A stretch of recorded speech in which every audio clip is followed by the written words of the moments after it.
আল্লাহর নবী বলেন তোমরা 4টি প্রাণীকে মারবে না।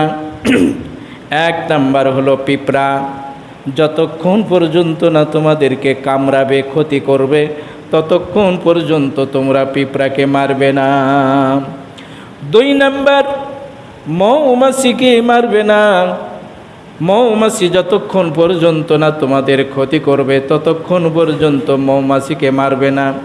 হযরতে আবু হুরায়রা রাদিয়াল্লাহু তাআলা আনহু হাদিসটি বর্ণনা করেছেন। ইবনে মাজাহ, আবু দাউদ শরীফের হাদিস। পিঁপড়াকে মারবে না, মৌমাছিকে মারবে না।